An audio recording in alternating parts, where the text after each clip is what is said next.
শিক্ষার্থীরা, তোমরা নিশ্চয়ই ভালো আছো। আমি মোহাম্মদ কাউসার আলম, সহকারী শিক্ষক, নবীনগর সরকারি পাইলট উচ্চ বিদ্যালয়। ইতিমধ্যে তোমরা সবাই জ্ঞাত হয়ে গেছো যে আমরা বিদ্যালয়ের প্রধান শিক্ষক মহোদয়ের নির্দেশক্রমে আমরা সংশ্লিষ্ট বিষয়ের উপর সৃজনশীল প্রশ্ন অনলাইনে ক্লাস করে যাচ্ছি। তোমরা ক্লাসগুলো মনোযোগ দিয়ে শুনবে, তোমাদের অনেক উপকার আসবে। গত ক্লাসে আমি নগদান বই দ্যাটসম্যান ক্যাশ বুক নিয়ে থিওরিটিক্যাল আলোচনা করছি। আজকে তোমাদেরকে একটি নগদান বইয়ের মেইন বইয়ের সৃজনশীল প্রশ্ন 2 নং সৃজনশীল প্রশ্ন নিয়ে আলোচনা করব। যারা ক্লাস 9-এ আছো তাদের জন্য ক্লাসটা অনেক উপযোগী, কারণ তোমরা ক্লাসে আমরা করাইছি, খুব অল্প সময় করাইছি। মার্চের 18 তারিখের ভিতরে ক্লাস বন্ধ হয়ে যাওয়ার কারণে আমরা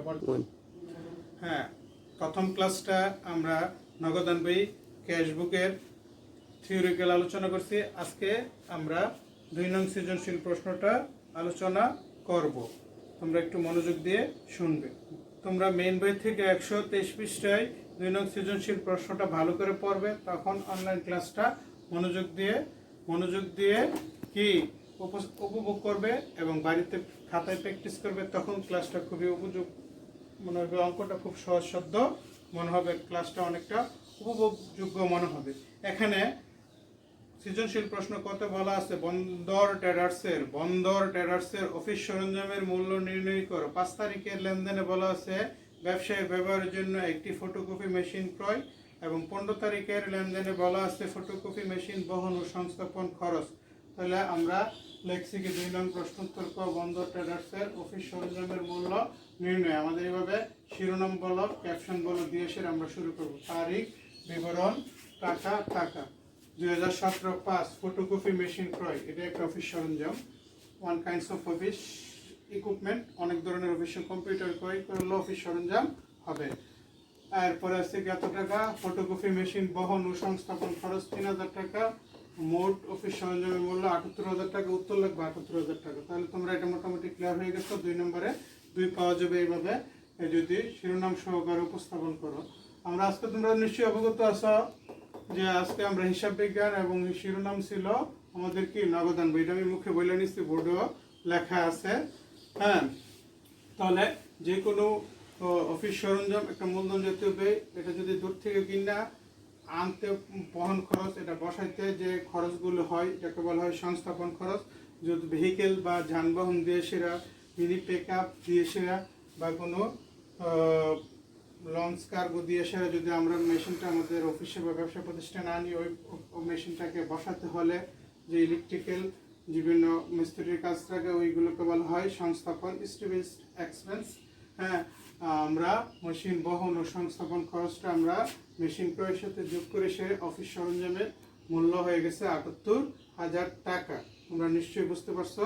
হ্যাঁ, এটা মনে রাখবা, যে কোনো মূলধন জাতীয় ব্যয় বাড়িতে আমরা যে কোনো মূলধন জাতীয় ব্যয়, অফিসে যে কোনো মূলধন জাতীয় ব্যয়, অফিস সরঞ্জাম হোক বা মূলধন জাতীয় ব্যয় হোক, যদি আমরা ওইটা ক্রয় করি, ওই ক্রয় মূল্যটা বহন খরচ এবং সংস্থাপন খরচের মূল্যটার সাথে যোগ হয়ে সেটা মোট ক্রয় মূল্য হবে, মোট অফিস সরঞ্জামের মূল্য হবে। এখন আমি 2 নং সৃজনশীল প্রশ্নের ক্ষয়ের অঙ্কটা তোমাদেরকে বোঝাতে চেষ্টা করব। আমরা সবসময় সৃজনশীল প্রশ্ন এর আগে লিখছিলাম 1 নং প্রশ্নোত্তর ক, এখন লিখবো 1 নং প্রশ্নোত্তর খ। বন্দর ট্রেডার্সের 2 গড়া নগদান বই। তো নগদান বইতে 2টা পার্ট থাকে, একটা ডেবিট পাস আর একটা কি ক্রেডিট পাস। ডেবিট পাশে থাকে 1 2 3 4 5 6 6টা গড়, ক্রেডিট পাশে থাকে 6টা গড়, মোট 12টা গড়। তারিখ প্রাপ্তি 52 নং, খতিয়ান পৃষ্ঠা নগদ টাকা ব্যাংক টাকা। তারিখ প্রদান 52 নং, খতিয়ান পৃষ্ঠা নগদ টাকা ব্যাংক টাকা। তোমাদের জ্ঞাতার্থে একটু কথা বলছি। এখন ডেবিট দিকে 52 নং, ক্রেডিট দিকে 52 নং। ইয়েতে ছিল কিছুদিন আগে পুরান সিলেবাসে ছিল 52 নং আর রসিদ নং। এখন 2 দিকেই নতুন নিয়মে 52 নং হয়। আচ্ছা যাক, এখন আমরা মূল অঙ্কে আসি। তোমরা ঘরটাকে যে 12টা ঘর খেয়াল রাখতে হবে, ছক ঘর না, মূলত 12টা ছক ফ্রেমটা খেয়াল রাখতে হবে। 2 গড়া নগদান বইতে 12টা, 3 গড়া নগদান বইতে 14টা 12 টাকার একটা হবে। তাহলে এখানে বলা আছে 1 জুন থেকে 15 জুন তারিখের লেনদেন অবলম্বনে 2 গড়া নগদান বই প্রস্তুত করো। তাহলে জুন 1-এ বলা আছে নগদ 1,20,000 টাকা এবং 2 লাখ টাকার ব্যাংক জমা নিয়ে ব্যবসা শুরু করেন। যদি ব্যবসা শুরু করেন তাহলে আমরা এখানে ব্যালেন্স বিডি লিখতে পারবো না, তোমার লিখবো মূলধন হিসাব। আর যদি বলতো নগদ উদ্বৃত্ত, ব্যাংক জমার উদ্বৃত্ত বা ব্যাংক জমা এত টাকা, তাহলে ব্যালেন্স বিডি লিখতে পারবো। তাহলে 1 তারিখে আমরা লিখছি মূলধন হিসাব লিখে নগদের ঘরে 1,20,000 টাকা আর ব্যাংকের ঘরে 1,20,000 টাকা। 1 তারিখ শেষ। 3 তারিখে বলছে যমুনা ট্রেডার্সের নিকট থেকে 1 লাখ টাকার পণ্য ক্রয় করে নগদ 20,000 টাকা ও চেকে 50,000 টাকা। তোর অবশিষ্ট রয়ে গেছে 50,000 টাকা, ধরে নিতে হবে অবশিষ্ট টাকাটা বাকিতে কিনছে। তোর নগদ এখানে ক্রয় করছে যমুনা ট্রেডার্সের নিকট থেকে 3 তারিখে। তোর ক্রয় করলে নগদ টাকা চলে যায় ক্রেডিট থেকে 3 তারিখ ক্রয় হিসাব লেখে নগদের ঘরে 20,000 টাকা আর ব্যাংকের ঘরে 30,000 টাকা, অবশিষ্ট 50,000 টাকার লেনদেন পরে আসবে। 5 তারিখে ব্যবসার জন্য একটি ফটোকপি মেশিন ক্রয়। এর আগে আমরা যেটা বলছিলাম অফিস সরঞ্জাম হিসাব, তাহলে ফটোকপি মেশিন ক্রয় করলে নগদ টাকা চলে যায়। এর জন্য ক্রেডিট দিকে 5 তারিখ অফিস সরঞ্জাম হিসাব লেখা নগদের ঘরে 75,000 টাকা। ক্লিয়ার। নগদ টাকা আসলে ডেবিট, প্রাপ্তি চলে গেলে ক্রেডিট। তাহলে অফিস সরঞ্জাম ক্রয় করাতে নগদ টাকা চলে গেছে। অফিসের ব্যাংক হতে 9 তারিখ ব্যাংক হতে ব্যক্তিগত প্রয়োজনে 5,000 টাকা, ব্যবসার প্রয়োজনে 10,000 টাকা উত্তোলন। ব্যক্তিগত প্রয়োজনে উত্তোলন হয় নগদ টাকা ব্যাংক থেকে চলে গেছে, ব্যবসায়ী ব্যাংক থেকে ক্রেডিট দিকে উত্তোলন হিসাব লিখে ব্যাংকের ঘরে কত টাকা 9 তারিখে 5,000 টাকা। আর অফিসের প্রয়োজনে বা ব্যবসায়ীর প্রয়োজনে 10,000 টাকা উত্তোলন কন্টাইনটি হবে। ডেবিট দিকে 9 তারিখ ব্যাংক হিসাব লিখে টাকা নগদের ঘরে খতিয়ান পৃষ্ঠার করে সি। ক্রেডিট দিকে আবার 9 তারিখ নগদান হিসাব লিখে খতিয়ান পৃষ্ঠার করে সি আর ব্যাংকের ঘরে কত 10,000 টাকা। তো 9 তারিখের লেনদেনটা 3 বার গেছে। ক্রেডিট দিকে 9 তারিখ উত্তোলন হিসাব লিখে ব্যাংকের ঘরে, আবার ডেবিট দিকে ব্যাংক হিসাব লিখে নগদের ঘরে 10,000 টাকা, আবার ক্রেডিট দিকে 9 তারিখ নগদান হিসাব লেখা ব্যাংকের ঘরে 10,000 টাকা, উভয় দিকে খতিয়ান পৃষ্ঠার ঘরে সি। সি মানে কন্ট্রা, কন্ট্রা মানে অ্যাজ পার কন্ট্রা সমপরিমাণ টাকা ডেবিট ক্রেডিট উভয় দিকে স্থানান্তরিত হয়েছে। 15 তারিখে বলা হয়েছে অফিসের 15 তারিখ মেশিন বহনের ফটোকপি মেশিন বহন ও তার সংস্থাপন খরচ কত টাকা 3,000 টাকা। এর আগের রকমের আমরা লিখছিলাম ফটোকপি মেশিন বহন খরচ, অর্থাৎ বহন সংস্থাপন দুটোটাকে বোঝায় একই খরচ, দুটোটাই মূলধন জাতীয় ব্যয়কে বৃদ্ধি করে, অর্থাৎ অফিস সরঞ্জামের মূল্যকে বৃদ্ধি করে। তাই 15 তারিখে আবারও লিখবো আমরা কি অফিস সরঞ্জাম হিসাব লেখা কত টাকা নগদের ঘরে 3,000 টাকা। তাহলে আমরা 1 তারিখ থেকে 15 তারিখের লেনদেনগুলোকে এন্ট্রি করে ফেলছি। এন্ট্রি করে ফেলাতে এখন আমাদের দেখতে হবে ডেবিট দিকের যোগফল নগদ এবং ব্যাংকের বেশি নাকি ক্রেডিট দিকের যোগফল নগদ এবং ব্যাংকের বেশি। তো সবসময় নগদের ঘরে ডেবিট উদ্বৃত্ত প্রকাশ করে, এটা একটা অবজেক্টিভের প্রশ্ন মনে রাখবে যে নগদ উদ্বৃত্ত সবসময় ডেবিট উদ্বৃত্ত প্রকাশ করে, নগদান হিসাব সবসময় ডেবিট উদ্বৃত্ত প্রকাশ করে। তাহলে 2 গড় নগদান বইয়ের ডেবিট পাশে নগদের যোগফল 1,30,000 টাকা। আমি 1,30,000 টাকা লিখলাম। 20,000, 75,000 আর 78,000 যোগ করে বিয়োগ দিলে পার্থক্য হয় কত 32,000, ব্যালেন্স সিডি।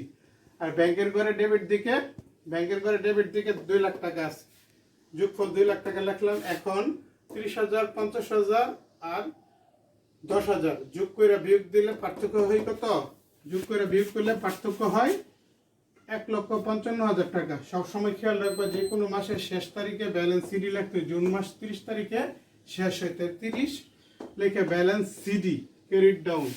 হ্যাঁ, নগদের ঘরে পার্থক্য হয়েছে কত, ঘাটতি হয়েছে 32,000 টাকা এবং ব্যাংকের ঘরে 1,55,000 টাকা। যে দিক থেকে ব্যালেন্স সিডি হবে খতিয়ানের নিয়ম অনুযায়ী, এর বিপরীত দিকে পরবর্তী মাসের 1 তারিখ অর্থাৎ জুন মাসের পরবর্তী মাস জুলাই মাসের 1 তারিখে ব্যালেন্স বিডি লিখে নগদের ঘরে 32,000 টাকা এবং ব্যাংকের ঘরে 1,55,000 টাকা। সবসময় খেয়াল রাখতে হবে। আমরা ঘর অঙ্কটা করছি, একটু আলোচনা করছি নগদান বই জাবেদা এবং খতিয়ান উভয়। নগদান বই জাবেদা এবং খতিয়ান উভয়। আমাদের এখানে নিয়মের দরকার নেই, আমরা খতিয়ান করে কি আমরা এন্ট্রিগুলো ট্রান্সফার করতে পারি। যেমন বলছে নগদ 1,20,000 টাকা এবং ব্যাংক জমা 2 লাখ টাকা নিয়ে ব্যবসা আরম্ভ করে। এটা জাবেদা করলে কি নগদান হিসাব ডেবিট, ব্যাংক হিসাব ডেবিট, মূলধন হিসাব ক্রেডিট। তাই ডেবিটের দিকে নগদের ঘরে ব্যাংকের ঘরে, আর ডেবিট পাশে ক্রেডিটের নামটা মূলধন হিসাবটা লিখছি। যেমন অফিস সরঞ্জাম ক্রয় নগদই বলা ছিল, অফিস সরঞ্জাম হিসাব ডেবিট, বা ফটোকপি মেশিন ক্রয় এটা যাবে হবে অফিস সরঞ্জাম হিসাব ডেবিট, নগদান হিসাব ক্রেডিট। যেহেতু নগদান হিসাব ক্রেডিট, নগদান হিসাবের ক্রেডিট দিকে অফিস সরঞ্জাম হিসাব লেখার টাকা ৭৫,০০০ টাকা লিখছি। তোমরা আশা করি যে ২ নং সৃজনশীল প্রশ্নের উত্তর খ বন্দর ট্রেডার্সের ২ গড়া নগদান বইটা আমি মোটামুটি তোমাদের মাঝে উপস্থাপন করতে পেরেছি। একটু ভালো করে খেয়াল করো। মূলধন হিসাব লিখছি, তারপরে ৩ তারিখে ক্রয় হিসাব, ৫ তারিখে অফিস সরঞ্জাম হিসাব, ৯ তারিখে ব্যক্তিগত প্রয়োজন উত্তোলন, ৯ তারিখে ব্যবসায়ের প্রয়োজনে অফিসের প্রয়োজনে ব্যাংকগত উত্তোলন কন্ট্রা এন্ট্রি, আর অফিস সরঞ্জামের বহন ও সংস্থাপন খরচ অফিস সরঞ্জামের মূল্যকে বৃদ্ধি করছে, তাহলে যোগফল। আর এই যোগফল আমরা ২০,০০০ ৭৫,০০০ হয় ৯৫,০০০, আর এসে কত ৯৮,০০০ বিয়োগ দিলে হয় কত ৩২,০০০ টাকা।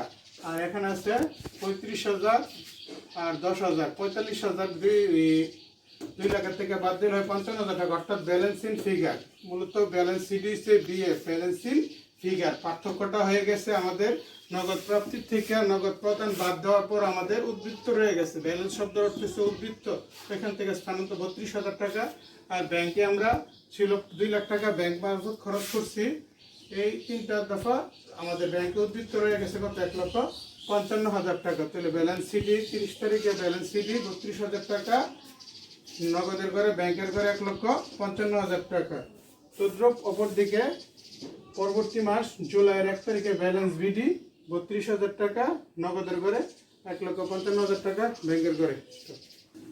প্রিয় শিক্ষার্থীরা, এখন আমি ২ নং প্রশ্ন উত্তর ঘতে বলা আছে যে প্রারম্ভিক হাতে নগদ ১,২০,০০০ টাকা, ব্যাংক উদ্বৃত্ত ৬০,০০০ টাকা ধরে জুন ১৮ হতে ৩০ তারিখ এর লেনদেনের সাহায্যে ৩ গড়া নগদান বই প্রস্তুত কর। অর্থাৎ এরা আমাদের ব্যালেন্স ভিডি প্রারম্ভিক উদ্বৃত্ত দেওয়া আছে, হাতে নগদ ১,২০,০০০ টাকা এবং ব্যাংক জমা। হাতে নগদ ১,২০,০০০ টাকা, ব্যাংক জমা কত টাকা ১,৬০,০০০ টাকা। এখানে বলা আছে উদ্বৃত্ত নিয়ে ব্যবসা আরম্ভ করে, এই ক্ষেত্রে আমরা ব্যালেন্স ভিডি লেখা যাইতে পারে। ওই সময়ে বলা ছিল কি ১ তারিখে বলা আছে নগদ ১,২০,০০০ টাকা ২ লাখ টাকা ব্যাংক জমা নিয়ে ব্যবসা আরম্ভ করে, তখন ২ গড়াতে লিখছিলাম মূলধন হিসাব। আর এখানে যেহেতু বলা আছে নগদ ও ব্যাংক জমার উদ্বৃত্ত ধরে, তাহলে ব্যালেন্স বিডি লিখছি নগদের ঘরে ১,২০,০০০ টাকা, ব্যাংকের ঘরে ১,৬০,০০০ টাকা। তাহলে আমরা ১৮ তারিখ থেকে ৩০ তারিখের লেনদেনগুলোকে ৩ গড়া নগদান বইতে উপস্থাপন করব। ১৮ তারিখে বলা আছে যে ব্যাংক কর্তৃক প্রাপ্য বিল আদায় ২৫,০০০ টাকা। ব্যাংক কর্তৃক যে কোনো টাকা আদায় হলে ডেবিট দিকে সংশ্লিষ্ট হিসাব লিখে ব্যাংকের ঘরে। তাহলে ১৮ তারিখে কি লিখবো আমরা? প্রাপ্য বিল হিসাব লেখা ব্যাংকের ঘরে ২৫,০০০ টাকা। এরপরে বলছে পদয় বিলে পরিশোধ এবং পদয় বিল ব্যাংক কর্তৃক প্রাপ্য বিল আদায় ২৫,০০০ টাকা এবং পদয় বিল পরিশোধ ১৫,০০০ টাকা। তো ক্রেডিট দিকে পরিশোধ মানে প্রদান, ক্রেডিট দিকে ১৮ তারিখে 2 বার লেনদেন হবে। হ্যাঁ, ১৮ তারিখ পদয় বিল হিসাব লেখা ব্যাংকের ঘরে ১৫,০০০ টাকা। তাহলে এটা ব্যাংক মারফত টাকা চলে গেছে, ব্যাংক মারফত টাকা আসছে, প্রাপ্য বিলের টাকা আসছে আর পদয় বিলের টাকা চলে গেছে। ২২ তারিখে পতেঙ্গা স্টোর হতে ১৩,০০০ টাকার চেক প্রাপ্তি, ১,০০০ টাকা বার্তা মঞ্জুর, প্রদত্ত বার্তা। তো ডেবিট দিকে ২২ তারিখ আমরা লিখবো পতেঙ্গা স্টোর হিসাব নগদের ঘরে ১৩,০০০ টাকা আর বার্তার ঘরে ১,০০০ টাকা। বার্তা স্পেসিফিকলি আলাদা করে দিলে আমরা এখানে পূর্ণ নিষ্পত্তি বা বিয়োগ করে বার্তা বাইর করার কোনো প্রয়োজন নেই। ডেবিট দিকে পতেঙ্গা স্টোর হিসাব লেখা, হ্যাঁ, নগদের ঘরে কত টাকা চেক মারফত কইছে না, পতেঙ্গা স্টোর হতে চেক প্রাপ্তি, তাহলে ব্যাংকের ঘরে কত, ব্যাংকের ঘরে ১৩,০০০ টাকা, বার্তার ঘরে ১,০০০ টাকা। ২২ তারিখ দেখা হলো। ২৬ তারিখ যমুনা ট্রেডার্সকে 10% বার্তায় নগদে ২০,০০০ টাকা এবং ২৫,০০০ টাকার চেক ইস্যু। এখানে একটু উল্লেখ আছে, ২৬ তারিখে বলছে যমুনা ট্রেডার্সকে 10% বার্তায় নগদে ২০,০০০ টাকা এবং ২৫,০০০ টাকা চেকে ইস্যু। এখানে ৩ তারিখে আমরা 2 গড়া নগদ আনবে। 3 তারিখে বলা ছিল, মেইন বই একটু খেয়াল করো, 3 তারিখে বলা ছিল যে যমুনা ট্রেডার্সের নিকট থেকে 1,00,000 টাকার পণ্য ক্রয় করে নগদ 20,000 টাকা এবং চেকে 20,000 টাকা, আর 50,000 টাকার কিছু বলা নাই। তো আমি বলছিলাম পণ্য ক্রয়ের সাথে বাট্টা পাইলে এটা কারবারি বাট্টা, কিন্তু 3 তারিখে পণ্য ক্রয় করে পাওনাদারের সৃষ্টি হয়েছে কত টাকা? যমুনা ট্রেডার্স আমাদের নীতি কর্তৃক পাওনাদার হয়েছিল কত? 50,000 টাকা। এখন আমরা 26 তারিখে যখন পাওনাদারকে টাকা দিয়ে দেবো তখন আর এটা পণ্য ক্রয়ের থাকবে না, পাওনাদারকে পরিশোধ করা হবে যমুনা ট্রেডার্স পাওনাদারকে। তাহলে অবশিষ্ট 50,000 টাকার 10% কত হয়? 5,000 টাকা। প্রাপ্ত বাট্টার ঘরে 5,000 টাকা। আমরা 26 তারিখ লিখবো যমুনা ট্রেডার্স লিখা পরিশোধ করছি নগদে 20,000 টাকা, চেকে কত? নগদে 20,000 টাকা, চেকে 25,000 টাকা। যমুনা ট্রেডার্সকে পাওনা ছিল 50,000 টাকা, 50,000 টাকার 10% বাট্টা 5,000 টাকা, তাহলে 45,000 টাকা থেকে 45,000 টাকার মধ্যে ওরা বইলা দিছে। তাহলে ক্রেডিট দিকে 26 তারিখ যমুনা ট্রেডার্স হিসাব লেখা নগদের ঘরে 20,000 টাকা, ব্যাংকের ঘরে 25,000 টাকা, প্রাপ্ত বাট্টার ঘরে কত টাকা? 5,000 টাকা। এখানে নগদান বইতে ডেবিট দিকে বাট্টার ঘর থেকে, ক্রেডিট দিকে বাট্টার ঘর থেকে বিভিন্ন জায়গায় লেখা থাকে বাট্টা টাকা, বাট্টা টাকা। সবসময় খেয়াল রাখবে ডেবিটের বাট্টা হচ্ছে প্রদত্ত বাট্টা, প্রদত্ত বাট্টা, ক্রেডিটের বাট্টা হচ্ছে প্রাপ্ত বাট্টা, প্রাপ্ত বাট্টা। আচ্ছা, তাহলে আমরা 26 তারিখের লেনদেন এন্ট্রি করে ফেলছি। 30 তারিখে ব্যাংক কর্তৃক মঞ্জুরকৃত সুদ 500 টাকা এবং চার্জ ধার্য করলো 1,000 টাকা। তাহলে ব্যাংক সুদ মঞ্জুর করলে ডেবিট দিকে ব্যাংক সুদ হিসাব লিখে ব্যাংকের ঘরে 500 টাকা। ব্যাংক সুদ মঞ্জুর করলে ব্যাংকের টাকা আমরা নগদে পাই না, ব্যাংকের ঘরে ব্যাংকের টাকার সাথে যোগ হয়, তার জন্য ব্যাংকের টাকা রাখলে ব্যাংকের টাকা বৃদ্ধি পায়। তো 30 তারিখে ব্যাংক সুদ হিসাব লিখে ব্যাংকের ঘরে। আর ব্যাংক চার্জ কর্তন করলো, ব্যাংক কিছু কিছু চার্জ বা খরচ কাইটা রাখে। তো কাইটা রাখলে ক্রেডিট দিকে 30 তারিখ ব্যাংক চার্জ হিসাব লিখে ব্যাংকের ঘরে কত টাকা? 1,000 টাকা। তাহলে এটা আমার ব্যাংকের থেকে টাকা কাইটা রাখুন, মানে কি 3 ঘর নগদান পেতে টাকাটা আমরা ব্যবসায়ী টাকাটা চলে গেছে আর ব্যাংক সুদ মঞ্জুর করছে টাকাটা আসছে। তাহলে সবসময় খেয়াল রাখতে হবে ব্যাংক সুদ মঞ্জুর করলে ব্যাংকের টাকা কি বৃদ্ধি পায়, আর ব্যাংক চার্জ কর্তন করলে ব্যাংকের টাকা হ্রাস পায়। তাহলে ব্যাংকে টাকা রাখলে তাহলে আর একটু মজার একটা বিষয়, আমরা কিন্তু অনেকেই জানি ব্যাংকে টাকা রাখলে ব্যাংকের টাকা বৃদ্ধি পায়। কিভাবে বৃদ্ধি পায়?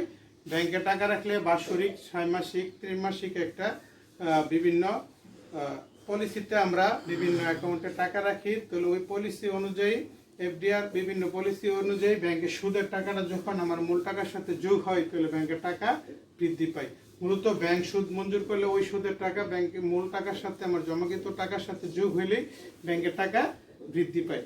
এর জন্য তোমরা ক্লিয়ার হয়ে গেছো যে ব্যাংকে টাকা রাখলে কিভাবে ব্যাংকের টাকা বৃদ্ধি পায়। অর্থাৎ সুদ মঞ্জুর করলে যদি এখানে 500 টাকা সুদ দিচ্ছে, চার্জ 100 টাকা দিচ্ছে, সুদ আবার ইনস্টলমেন্ট অনেক সময় সুদের টাকাটা বেশি হয়, চার্জের টাকাটা কম হয়, কিন্তু এই অঙ্কের মধ্যে দেওয়া আছে 1,000 টাকা, আমার 1,000 টাকাই নিতে হবে। যদি বেশি বলা থাকতো বেশি নিতাম। তো ধরে নিবা যে সুদের টাকাটা বেশি হয়, চার্জটা কম হয়, হয়তো এটা এই মাসে দিচ্ছে 500 টাকা, সামনের মাসে আরো বেশি দিব চার্জটা, বা এই মাসে সামনের মাসে বা অন্যান্য মাসে কম রাখবে। এটা মান্থলি হিসাব করছি। তো তাহলে আমরা 3 ঘর নগদান বইটা আমার সামগ্রিকভাবে তোমাদেরকে তুলে ধরছি। 2 নং প্রশ্ন উত্তর খ, বন্ধক ট্রেডার্সের 3 ঘর নগদান বই। ঠিক এইভাবে তোমরা শিরোনামগুলো উপস্থাপন করবা, যাকে বলা হয় ক্যাপশন। ক্যাপশন ছাড়া নগদান বই অঙ্ক করবা না। এই লেখাগুলো ভালো করে লিখবা।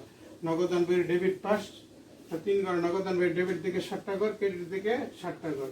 1 তারিখে ব্যালেন্স বিডি টাকা লেখা হয়েছে, 18 তারিখে প্রাপ্য বিল হিসাব ব্যাংক সংকেত আদায় লেখা হয়েছে, আবার 18 তারিখে পদবিলের টাকা ব্যাংক কর্তৃক পরিশোধ লেখা হয়েছে। পতেঙ্গা স্টোর থেকে টাকা পাইছি ব্যাংকের চেকের মাধ্যমে, আর প্রদত্ত বাট্টা প্রদান ছাড় দেওয়া হয়েছে, এবং যমুনা ট্রেডার্সের আগের 50,000 টাকা ছিল, এর মধ্যে 5% বাট্টায় নগদে পরিশোধ করছি আর চেকে পরিশোধ করছি। নগদেরটা নগদের ঘরে, চেকের ঘরে, আর বাট্টা প্রাপ্ত বাট্টা অর্থাৎ ওরা আমাদের 50,000 টাকা পাওনাদার ছিল, ওদেরকে আমরা দিছি কত টাকা? যে নগদে দিছি 20,000 টাকা, ব্যাংকে দিছি কত? 25,000 টাকা, আর বাট্টা আমরা পাইছি। টাকা পাওনাদারকে টাকা দিতে গেলে বাট্টা, যে বাট্টাটা পাওয়া যায় প্রাপ্ত বাট্টা, আর দেনাদার কাছ থেকে টাকা নিতে গিয়ে যে বাট্টা ছাড় দেওয়া হয় এটা হচ্ছে কি প্রদত্ত বাট্টা। ব্যাংক সুদ মঞ্জুর করছে ডেবিট দিকে ব্যাংক সুদ হিসাব লিখে ব্যাংকের ঘরে, ব্যাংক চার্জ ধার্য করছে ক্রেডিট দিকে ব্যাংক চার্জ হিসাব লিখে ব্যাংকের ঘরে। তাহলে ডেবিট দিকে নগদের যোগফল 1,20,000 টাকা, ডেবিট দিকে ব্যাংকের যোগফল 98,500 টাকা, 1,20,000 টাকা, 98,500 টাকা লিখে ফেলছি। বারটা সবসময় যোগ হয়, বারটা ব্যালেন্স সিডিবিডি হয় না। তাহলে আমার ক্রেডিট দিকে ব্যাংকের মাধ্যমে আমার খরচ হয়েছে কত টাকা? 20,000 টাকা। তাহলে 1,20,000 টাকা থেকে 20,000 গেলে ব্যালেন্স সিডি হয় কত?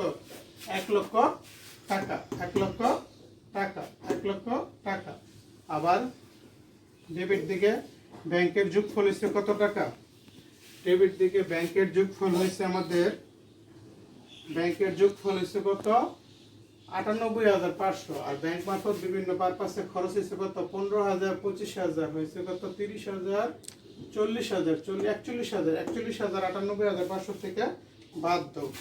98,500 বিয়োগ 41,000 না? তাহলে আমাদের হয়েছে 57,500। That's okay. তাহলে আমরা জুন মাসের শেষ তারিখ ব্যালেন্স সিডি লিখবো 1 লাখ টাকা নগদের করে ক্রেডিট দিকে, আবার ব্যালেন্স সিডি ক্রেডিট দিকে ব্যাংকের করে লিখবো কত? 57,500। এখানে বাটার কোনো সিডি লেখার দরকার নাই।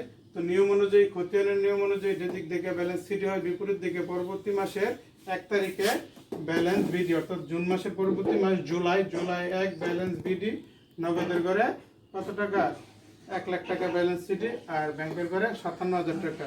তোমরা একটু কষ্ট করে হলে, আমার খাতের লেখাগুলো স্পষ্ট হয় নাই, একটু বুঝে নেবে।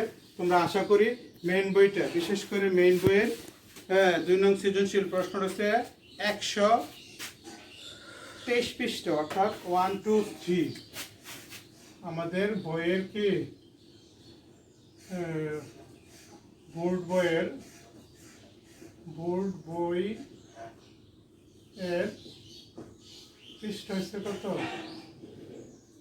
1, 2, 3, সুন্দর একটা পৃষ্ঠা। এখানে 2 নং সৃজনশীল, 2